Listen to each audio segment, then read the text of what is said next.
Hello, everyone, and welcome to Beyond the Basics. Thank you for joining us. The Enrollment Trivia Challenge is a quiz for both new and seasoned assisters to put your eligibility and enrollment skills to the test.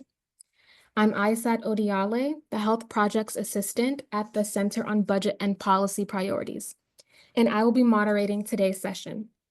Beyond the Basics is a project of the Center on Budget. It's designed to provide training and resources to facilitate enrollment in the ACA health insurance marketplaces and Medicaid. The Center on Budget is a nonprofit policy organization. We are not a part of the U.S. Department of Health and Human Services. Beyond the Basics is aimed at healthcare assisters, advocates, state and local officials, and others who help people get and keep their health coverage. This session is not intended for press purposes, and we are not able to offer continuing education credit for our webinars at this time.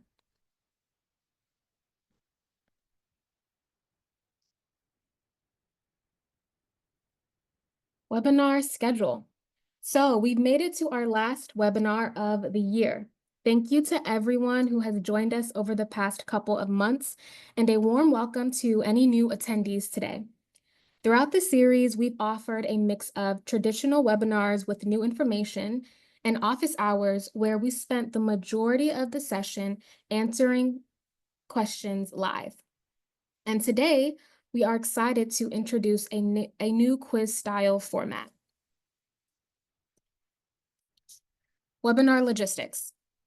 Automated captions have been enabled for this webinar. To view them, you can click on the CC icon at the bottom of your screen. If you do not see the CC icon, you may need to click the More option with 3 dots first to see the closed caption option. All participants are muted and in listen-only mode. If you do have a question, you can click on the Q&A icon at the bottom of your webinar screen and type your question into the box. We may not be able to answer every question asked during the trivia, but we will do our best to get back to you after the webinar. And of course, you can email your questions after the webinar to beyondthebasics@cbpp.org. Now, usually we share the slide deck during the webinar, but due to this being a little different, we will circulate the slides, a video recording of this presentation, and other resources after. And we will post everything to the Beyond the Basics website. Okay, Menti logistics. Here's how to get started. On your laptop, the Zoom screen will show today's deck and the written questions and answer choices. This is where you can view the questions and the answers. On your phone or another device or a second tab on your computer, go to menti.com and enter the Menti code displayed on the screen, or you can scan the QR code that's provided on the screen. This is where you will be able to select your answers and play along. Now, this is a key important part. After the round 1 title slide, you will be prompted to enter your name. Please enter your first name and your state abbreviation. Commas, parentheses, or any symbols are invalid. So an example would be Jane, MD. For the trivia details, the question format is multiple choice or true and false. And the answer time allotted is 30 seconds for each question. The overall objective is to answer as many questions correctly as possible, learn new information, and get a refresher on these common but sometimes tricky enrollment topics. The participants with the top 3 highest scores at the end will win a prize. So it's really important to add your name and your state. Here is a visual display of what I mentioned in the instructions, and you will see the QR code and the number code presented on all of the screens. So if you miss it or are having issues now, you will have a chance as we continue with the webinar. Again, if you don't have a second device, you can always open up a new tab to join.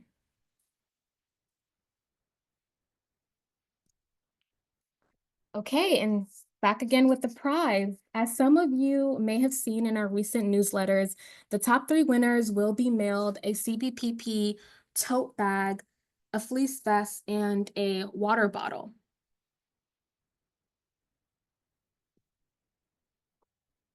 There are 9 rounds in today's challenge.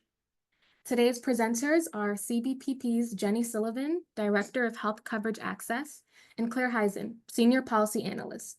And behind the scenes, we have Kaylin Hewitt, our health intern, helping advance the Menti slides. So with that being said, I will kick it off to Jenny to get us started. Okay, wonderful. Thanks for joining us, everybody. And if you have been with us throughout the fall series, then maybe you're as relieved as I am that we are about to be done with this prep period and ready to start helping people get coverage. But with that, hopefully you have your Menti open, and I'm going to go ahead and read the first question, and then the responses will appear on your other device or wherever you have Menti open. So let's go to the first question. Isa, the next slide. Yes, and before Jenny, you start the next question, we just want to give it a second to make sure everyone was able to enter in their name. Oh, perfect. Yes, please do that. Okay. So let's get into it with the first question in our round on household size and income. Which of the following statements is false? A married person can claim single as their tax filing status on the marketplace application if they are a domestic violence survivor or an abandoned spouse. B, a person whose filing status is married filing separately cannot get premium tax credits. C, if a child's parents divorced or separated, the custodial parent must claim the premium tax credit for the child. Or D, a tax filer can claim a person who is not a relative as their tax dependent if they meet certain criteria. So go ahead and answer which one of these you believe is false, and you'll have 30 seconds to do so.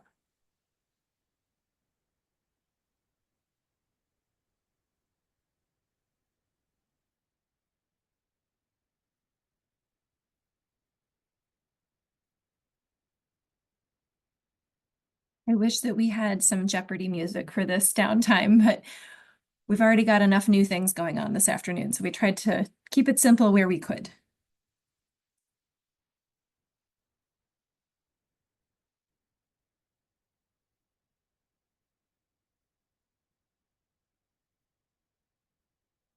Okay, so if you chose option C, you can go ahead to the next slide, then that is correct. That statement is false because usually the custodial parent claims the PTC for the child, but it depends on who claims the child as a dependent on their taxes.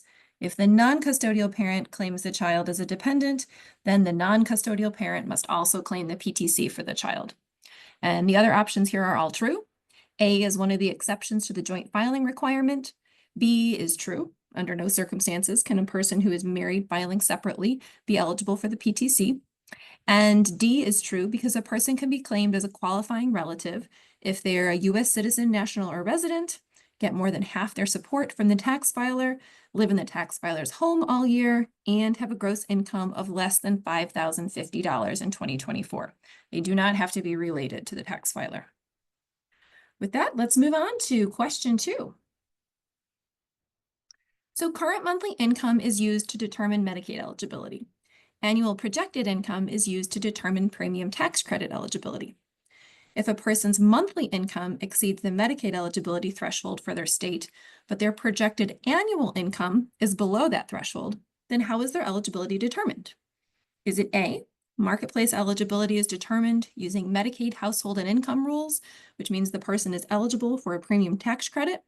Or is it B, Medicaid eligibility is determined using marketplace household and income rules, meaning the person is eligible for Medicaid? Enter your response in Menti now.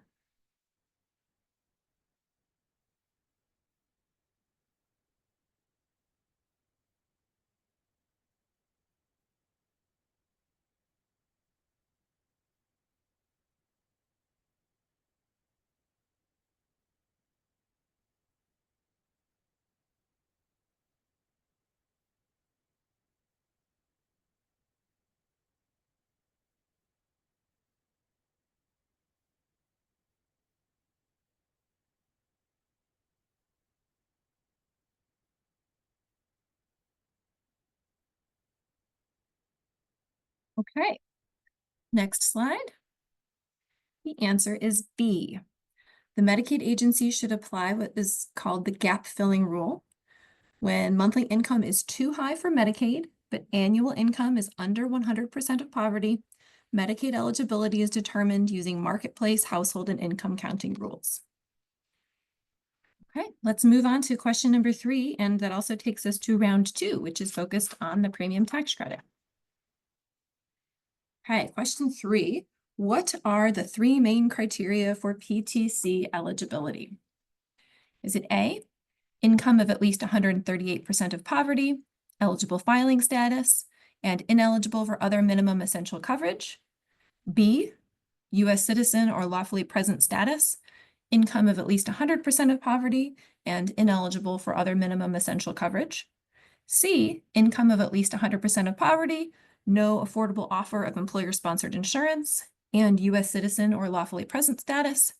Or D, income of at least 100% of poverty, eligible filing status, and ineligible for other minimum essential coverage? Go ahead and enter your answer in Menti.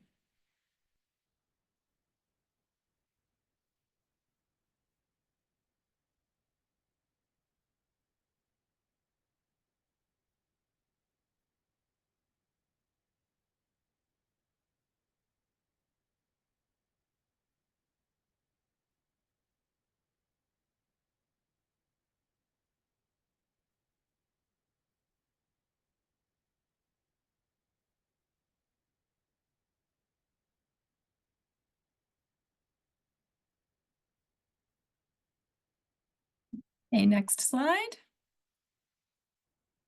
So the correct answer is D. To be eligible for PTC, a person has to have an income of at least 100% of poverty, other than certain people who are immigrants who would be eligible for Medicaid, but for their immigration status, because those individuals would qualify for PTCs even with income below 100%.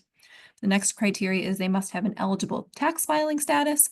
And third, they must not be eligible for other minimum essential coverage, which includes employer-sponsored insurance as well as many other types of coverage.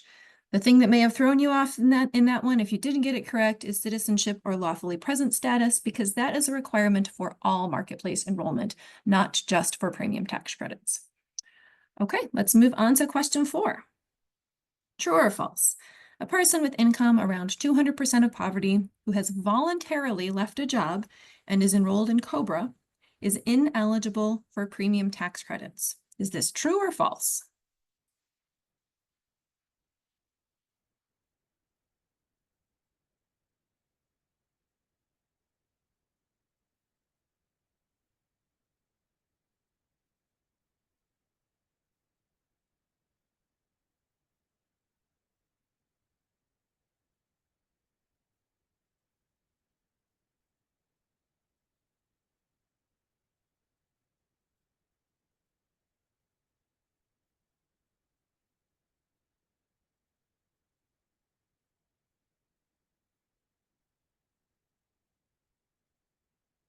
Okay, next slide. If you chose false, you chose correctly. If the person doesn't enroll in COBRA, they qualify for the loss of minimum essential coverage special enrollment period during the 60 days before and after they lose employer-sponsored insurance. Because their income is around 200% of poverty, they would also qualify for premium tax credits. But even if they have enrolled in COBRA, if it's been less than 60 days since their job-based coverage ended, they can still drop COBRA and enroll in a marketplace plan with premium tax credits. If they're outside of that 60-day loss of coverage window, then they do have to wait until the next marketplace open enrollment period to enroll and get premium tax credits. With that, I'm going to turn it over to Claire to bring us to round 3. Thanks, Jenny. So round 3 will focus on eligibility for people who are immigrants. Next slide. Question 5. Some people with a qualified immigration status are subject to a 5-year waiting period before they can enroll in Medicaid. When does this 5-year period begin? A, when the person arrives in the United States. B, when the person obtains a qualified immigration status. C, when the person applies for Medicaid. And D, when the person is determined ineligible for Medicaid? And you can answer your question in Menti, and you'll have 30 seconds to do so.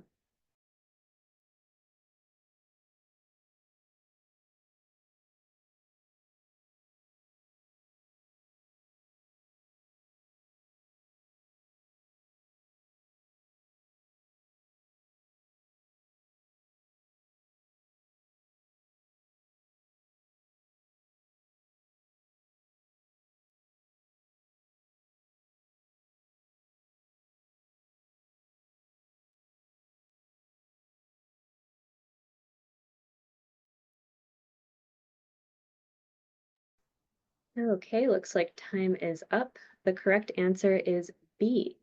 The 5-year waiting period for Medicaid begins when a person obtains a qualified immigration status. Next slide. Question 6. Amy is applying for marketplace coverage for her son Alon, whom she claims as a dependent. Amy does not have a documented immigration status, but Alon is a U.S. citizen. True or false, Amy should include herself as a household member on Alon's application. And you can answer your question in Menti. Enter your answer in Menti.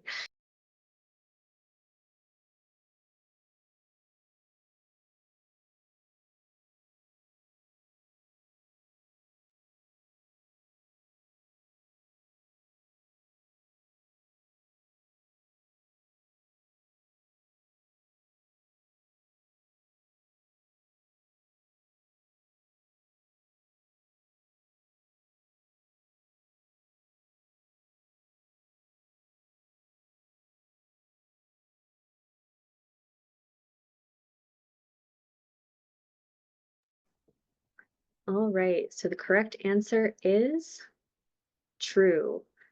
Amy should include herself as a household member on Alon's application. When applying for marketplace coverage, you should always include all members of a person's tax household, regardless of whether they're seeking coverage or are eligible for marketplace coverage. During the application process, the person completing the application will state which household members are applying for coverage. Non-applicants must include information such as their income and plans for tax filing, but they are not required to provide information about their immigration or citizenship status. As a reminder, it is possible to submit an application without including a social security number, but people should always provide one if they have one. And in healthcare.gov states, people who do not have a social security number who are applying for coverage for themselves should apply through healthcare.gov, the call center, or work with a navigator at least through December due to temporary restrictions on these individuals using web broker pathways to enroll.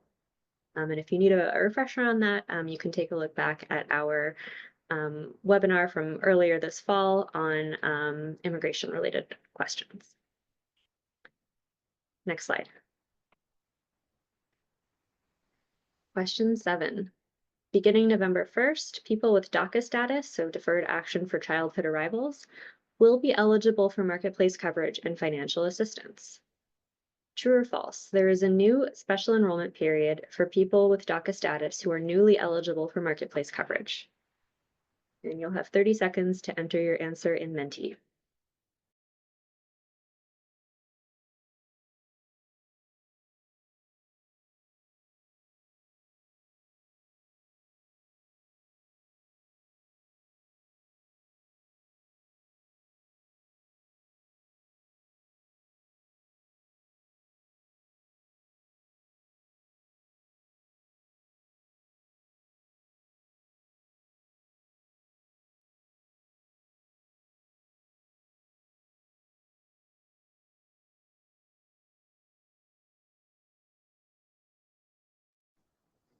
And the correct answer, once again, is true. There is a new special enrollment period for people with DACA status who are newly eligible for marketplace coverage. Earlier this year, the Department of Health and Human Services issued a rule that modifies the immigration-related eligibility requirements for marketplace coverage. Newly eligible individuals, including DACA recipients, will qualify for a special enrollment period to enroll in a qualified health plan from November 1st through December 31st, 2024. This is important to know because people who apply for coverage with an SEP can have different coverage effectuation dates than those who apply for coverage for the next plan year during open enrollment. People who apply for coverage through an SEP during November 2024 can have their marketplace coverage begin as early as December 1st, 2024. People in this situation would be getting coverage for 2024, not 2025, so they would need to fill out a 2024 application, and a sister should help people weigh the pros and cons of just having 1 month of coverage. For example, since people in this situation are unlikely to meet their deductible for the year, they may want to consider plans with low or no deductibles and plans that have good first dollar coverage. Also, they will still need to file taxes and reconcile any APTC received for that month. Meanwhile, people who apply for coverage through an SEP during December 2024, and those who apply before December 15th, generally during open enrollment, can have their marketplace coverage begin as early as January 1st, 2025. And if you need a refresher on these dates, you can take a look back at part 1 of our 2-part immigrant eligibility webinar. Next slide. Now I'll pass it back to Jenny for round 4. Great. Thanks, Claire. And just a reminder, folks, to have your answers counted, you have to go to menti, menti.com, and enter the code that appears on all of the slides, or you can use the QR code if you have a phone or a tablet to go directly to that link, and that's where you enter your answers. I think most folks are getting it, but just wanted to reiterate because I know this is new territory for us. Let's move on to question 8. Okay, this is a true or false. People can enroll in and use their coverage while they are in the process of resolving a data matching issue. True or false?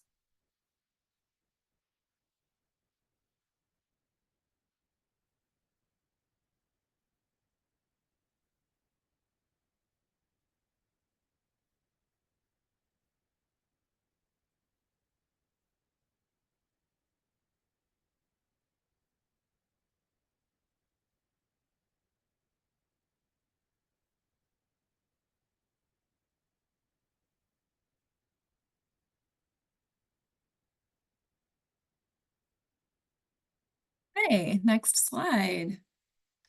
You chose true, you're correct. People have 90 days to resolve an income data matching issue, and there's an automatic 60-day extension to that if people haven't been able to submit documentation within the first 90 days. And there's 95 days to resolve a citizenship or immigration status data matching issue. People are granted temporary eligibility during the resolution period, but if they're not able to resolve the data matching issue on time, they'll lose coverage or have a lower amount of financial help, which will be based on the income information that the marketplace already had. And they'll be responsible for paying back some or all of the premium tax credit that they received during the resolution period. So just some important details to keep in mind there. Let's move on to question 9. What income data will the marketplace use for data matching purposes for applications for 2025 coverage? Tax year 2022, 2023, 2024, or 2025?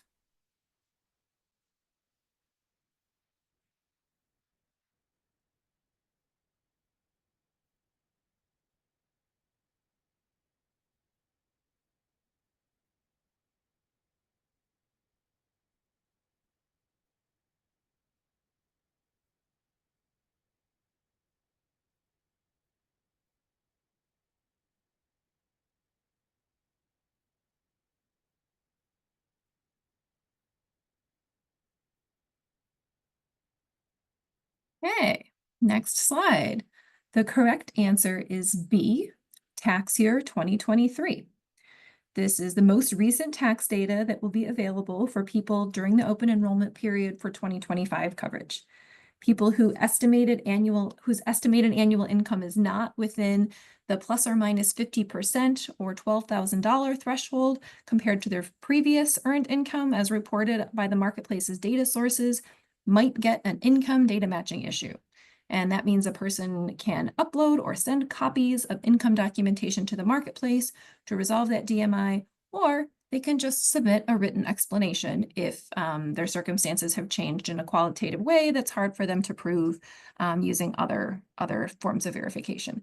But of course, the marketplace doesn't have tax data for 2024 or 2025 yet because those tax years haven't been filed, and 2023 is the most recent year available. Let's move on to round 5 on plan design, which Claire is going to cover. Yes, but before that, we are going to pause very briefly just to check the quiz leaderboard. I will stop sharing.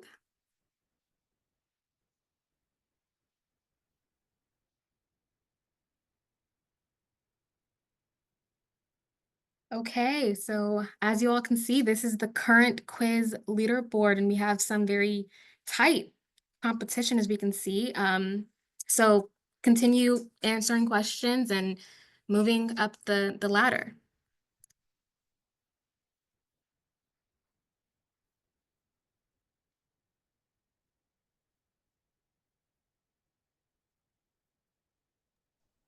All right, thanks, ISAT. I'm having fun. I hope you guys are having fun with this new format. So getting into round 5, we will be focusing on plan design. Next slide.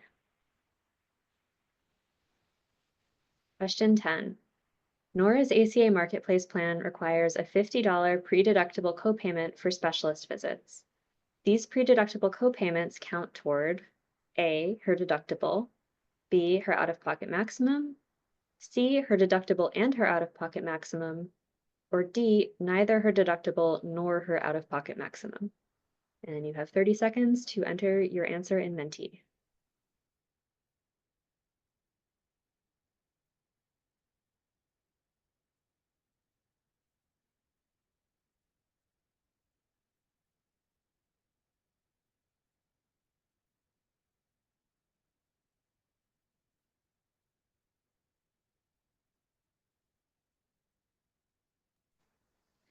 Alrighty, and the answer is B. Pre-deductible copayments count toward a person's out-of-pocket maximum. Pre-deductible coverage is, as the name implies, exempt from a plan's deductible, but it still applies toward the plan's out-of-pocket maximum. Next slide. Ooh.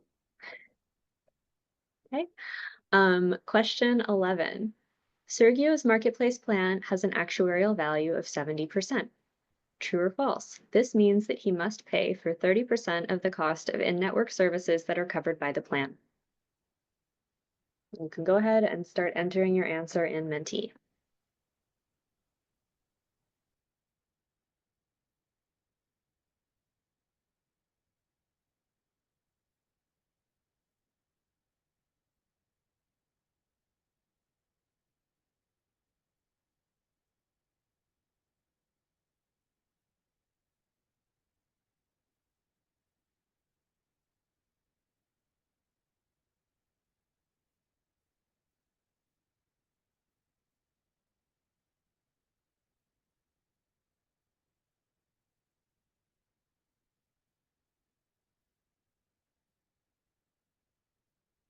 Oh, I'm sorry, I forgot to unmute.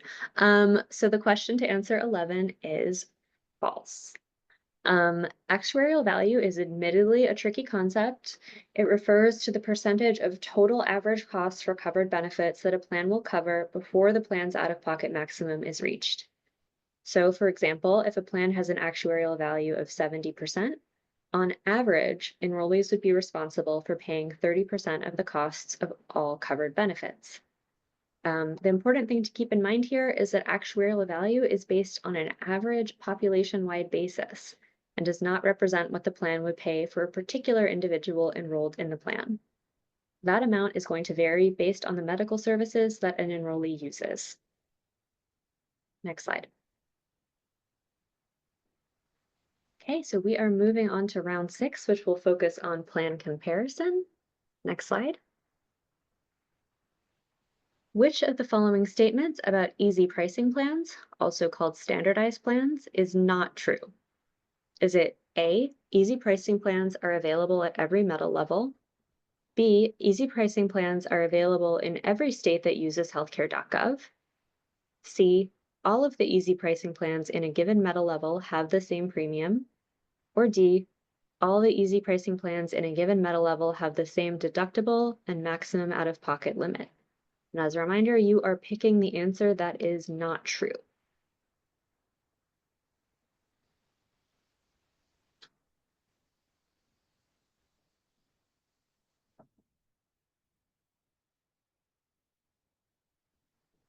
Okay, time is up, and the correct answer is C.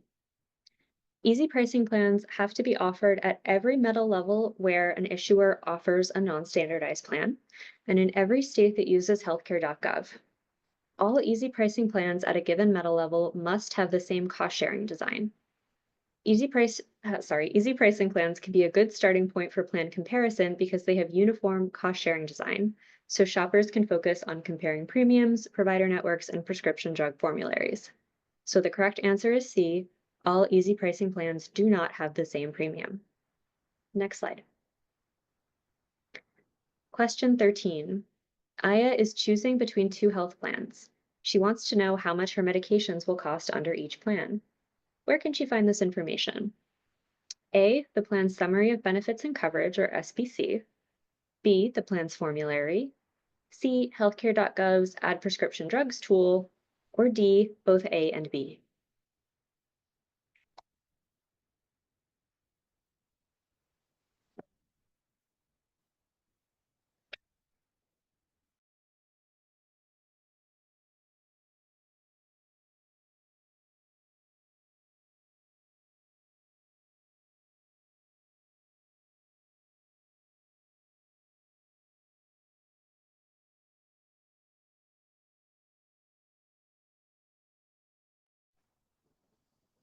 Alrighty, and the answer is D, A and B. Most health plans split up covered medications into categories or tiers to indicate the level of coverage the plan provides and the portion of the cost that the enrollee will have to pay for various medications. The higher the tier of medication, the more the enrollee will likely have to pay. Some formularies only list the name of the medication and which tier it's on, and the summary of benefits and coverage can sometimes only list the prices for each tier and any limitations. So it can be helpful to look at both documents to make sure you have all the information you need: the name of the medication, the tier of the medication, and the price. Some plans may also have a search function on their website where you can look up the cost of specific medications. Healthcare.gov's Add Prescription Drugs tool, unfortunately, only indicates whether the medication is covered. It does not show the cost. Next slide. And I will pass it back to Jenny for round 7. Great. Let's talk about annual re-enrollments in question 14. Okay, this one's a little stacked, so I will note that. I'll read it a little more slowly for that reason. But the question is, under what conditions will a person with an income under 200% of the federal poverty level enrolled in a bronze plan in 2024 be automatically re-enrolled in a silver plan for 2025? And I will note that this bronze to silver mapping happens in healthcare.gov states, and it's an option for state-based marketplace states. So the choices are A, if the silver plan has the same or lower premiums than the bronze plan. B, if the silver plan has the same or lower deductible than the bronze plan. C, if the silver plan has the same provider network as the bronze plan. And then we've got combinations of those three responses. D is if A and B are correct. Response E is if A and C are correct. And response F is if B and C are correct.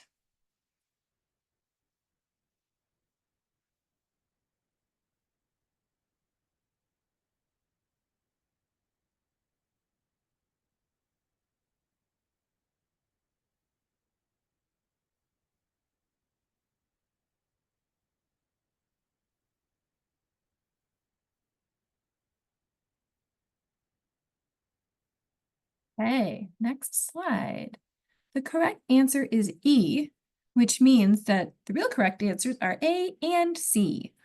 Now, healthcare.gov started doing this change last year to try and increase the number of people eligible for cost-sharing reductions who actually receive them, because you have to be enrolled in a silver plan to get a cost-sharing reduction. And where did I go here? Many people miss out because they enroll in a bronze plan that might actually have lower premiums, but also requires much higher out-of-pocket spending when the enrollee gets healthcare.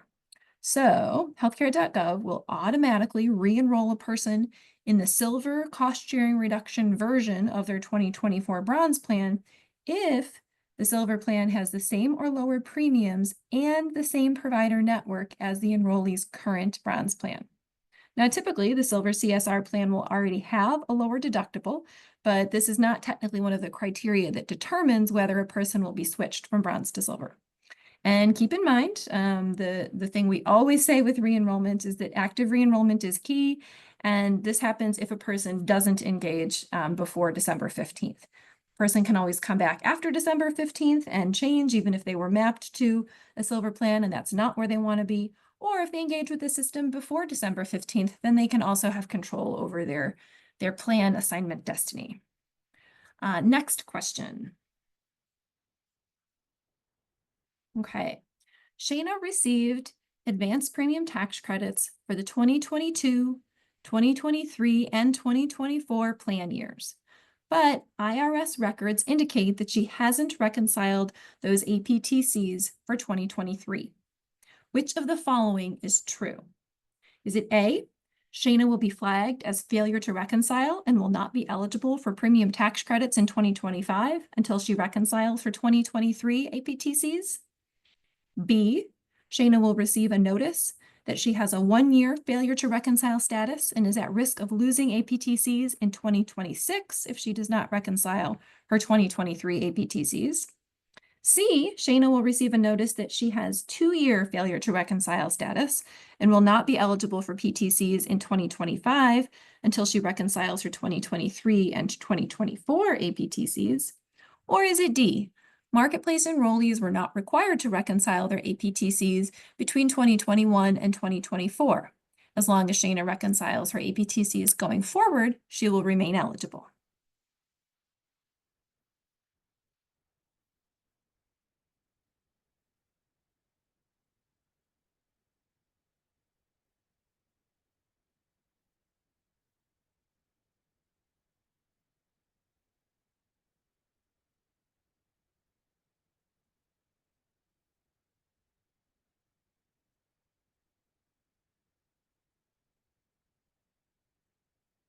Next slide. The correct answer is B. Shayna will receive a notice that she has 1-year failure to reconcile status for that year in 2023 that she didn't reconcile, and she's at risk of losing APTCs 2 years from now in 2026 if she doesn't reconcile those 2023 APTCs. Now, if she had failed to reconcile both in 2022 and 2023, then she would have 2-year failure to reconcile status and would need to take action to keep APTCs for 2025. And just a note that both tax filers and the implicated enrollee, if they are separate people, then they will both separately receive notices about their FTR status. And those started going on in September for this coming year. Claire, let's go to round 8. Thanks, Jenny. Round 8 is going to focus on special enrollment periods. Next slide. Question 16. Brittany turned 26 on January 27th. Her income is above 150% of the federal poverty level. She's currently on her mom's employer-sponsored health insurance plan, which allows her to stay enrolled through the end of the year. If she chooses to drop coverage on February 1st, will she qualify for an SEP for the marketplace? A, yes, she will have 60 days from the day she turned 26 to apply for marketplace coverage and select a plan. Or B, no, Brittany will be able to qualify for the SEP for loss of coverage at the end of the year when she is unable to re-enroll in her mom's health plan.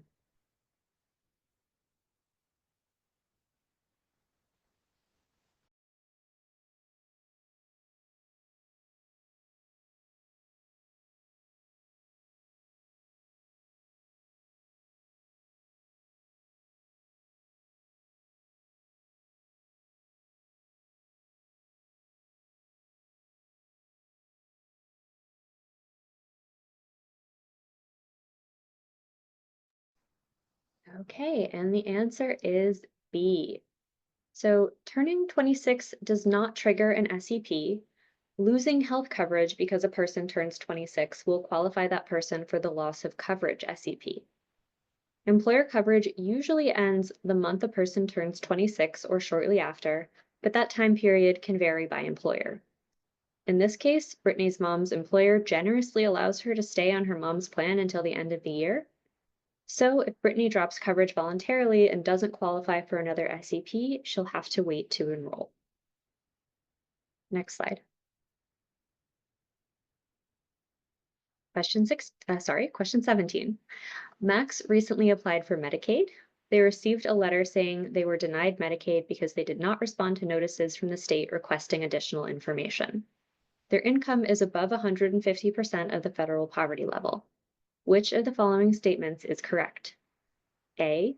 Max is eligible for the unwinding SEP because they were denied Medicaid between March 30th, 2023 and November 30th, 2024.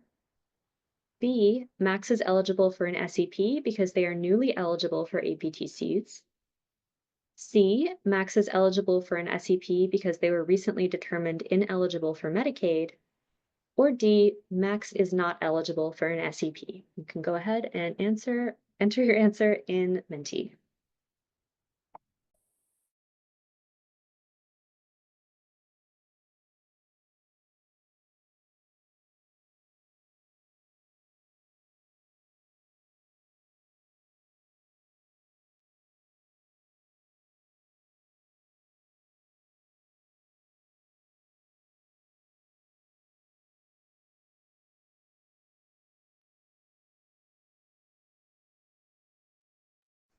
Okay, and the answer is D. Max is not eligible for an SEP. I'm going to go through answers A, B, and C one at a time and explain why each is incorrect. So answer A is incorrect because the unwinding SEP is for people who lose Medicaid coverage between March 30th, 2023 and November 30th, 2024. Max never had Medicaid coverage, so they wouldn't qualify for this SEP. It's for people who lose their coverage. Answer B is incorrect because being denied Medicaid doesn't mean a person is automatically eligible for APTCs. There is an SEP for people who become newly eligible for APTCs due to a change in income or household size, but Max wouldn't qualify for that. And finally, C is incorrect because Max was not determined to be ineligible for Medicaid. They were denied Medicaid for a procedural reason. If Max resubmits their application with the required information, they could still be found eligible for Medicaid. Or if they are found ineligible for Medicaid, in which case they would qualify for that SEP. Next question. Hey, we've made it, folks, to our final round. Thank you for hanging in. This is potpourri. These last 4 questions, yes, there are 21 questions in today's trivia challenge, are all going to have scenarios. So hopefully you will still have enough time to think through what's going on to answer. First question. Jose and Daniela are applying for ACA marketplace coverage and their children have Medicaid. Jose also has an offer of family coverage through his employer. Which premium should they use to determine whether Daniela has an offer of affordable coverage through Jose's employer? Is it A, the premium for employee-only coverage, B, the premium for employee plus spouse coverage, or C, the premium for employee, spouse, and child coverage, or for family coverage?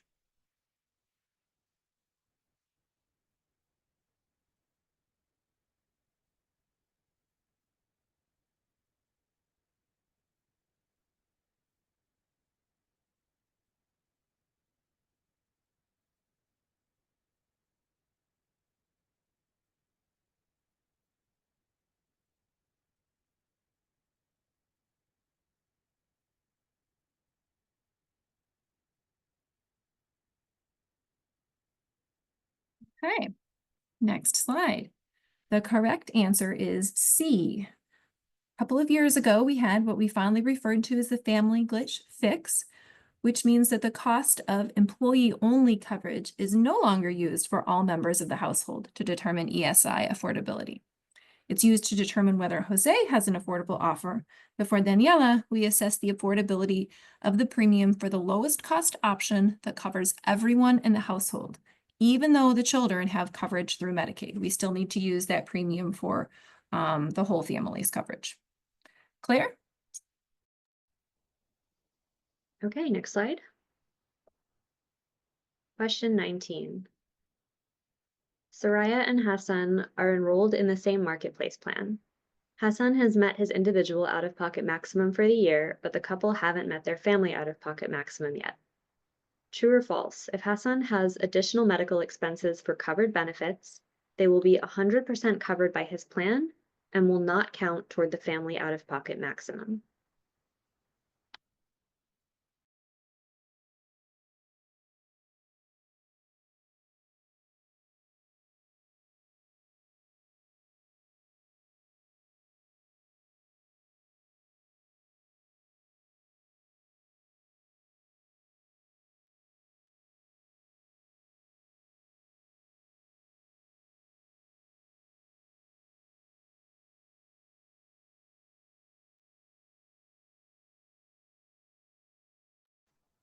Okay, and the correct answer is true.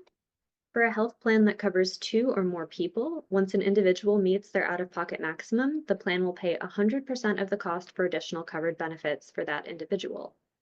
Because that family member is no longer paying for covered benefits out of pocket, there's no spending to count toward the family out-of-pocket maximum. Over to you, Jenny, for the next question. Question 20. Cesar and Maureen live in a state that has expanded Medicaid. They project their annual income for 2025 to be around $30,000 or 150% of the federal poverty level. They ask what happens if they enroll in a marketplace plan and their income goes down later on in the year. Which of the following is incorrect? A, they can enroll in Medicaid if their monthly income drops to 138% of poverty or lower. B, they will not have to repay APTCs received during months they were eligible for Medicaid. C, if they enroll in Medicaid, their marketplace coverage and APTCs will be terminated automatically. Or D, if they enroll in Medicaid and do not terminate their ACA marketplace coverage, they will receive a periodic data matching notice.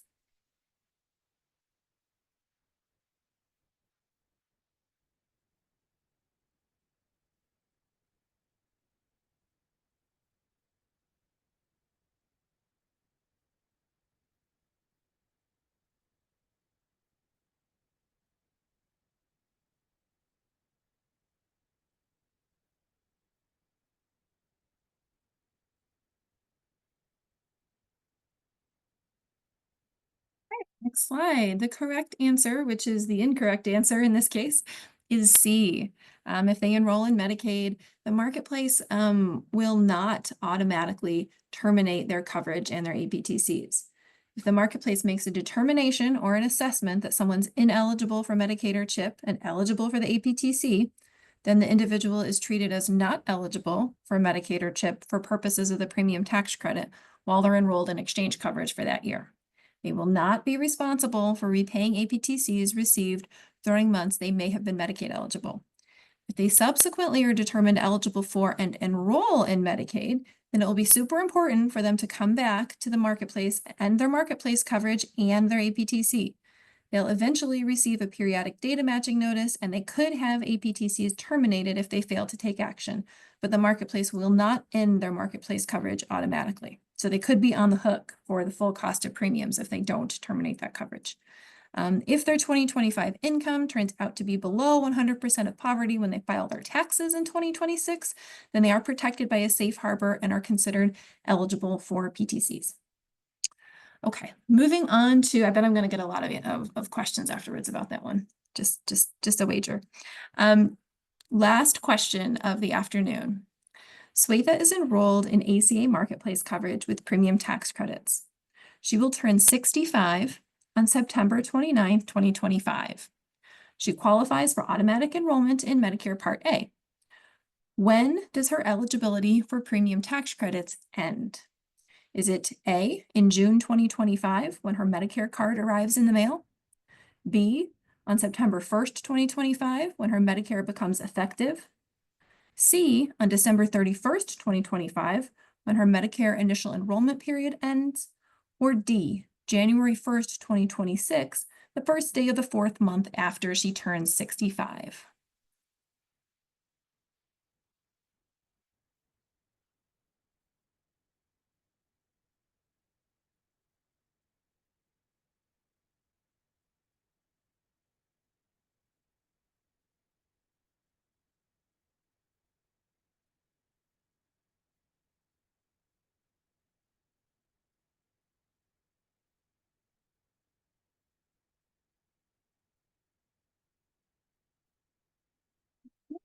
Next slide. The correct answer is B. When her eligibility for PTCs will end on September 1st when her Medicare becomes effective. So people who qualify for automatic enrollment in Medicare Part A, like Swetha, will get their Medicare card in the mail 3 months before their 65th birthday, and their Medicare coverage will start on the first day of the month that they turn 65. As of that date, they're no longer eligible for premium tax credits. Now, a reminder that when people fill out the Marketplace application, they can choose to let the Marketplace automatically end their coverage if periodic data matching shows that they're enrolled in other public coverage, including Medicare.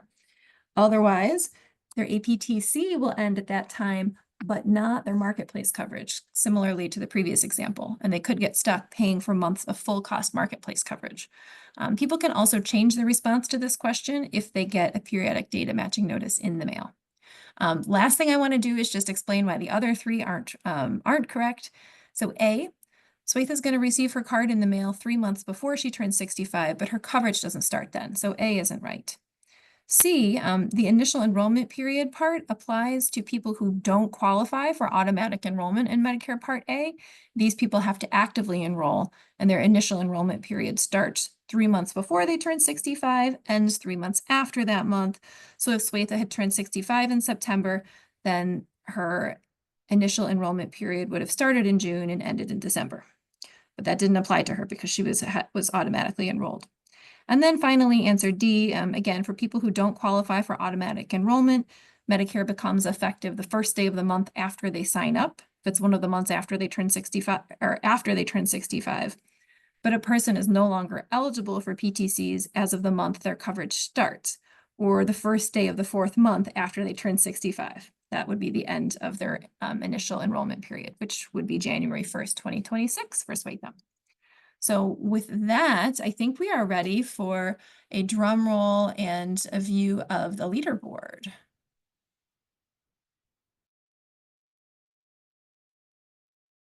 Yes, Jenny, that is correct. We showed the leaderboard midway through, and we are going to show it at the final end to see who is on our leaderboard and who are the top 3 winners.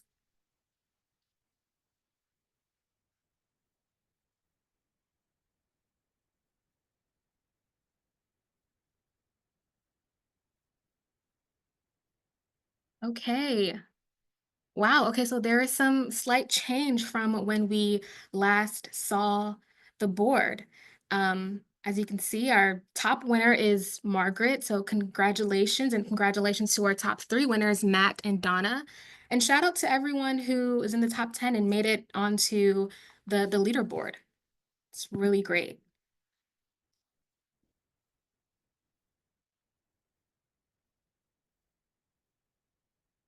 So again, congrats to all the winners for today's session.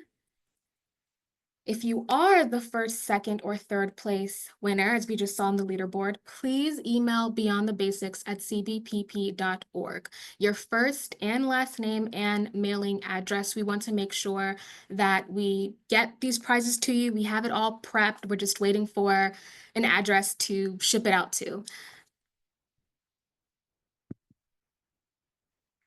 Thank you all for playing along. I hope you had fun. Thank you to Jenny, Claire, and Kaylin. Again, we will distribute the materials from today's session via email and post everything to the Beyond the Basics website. If you do have any questions or just even any feedback from today's session, please email beyondthebasics@cbpp.org. So with that, we will bring today's session to an end. Thank you all.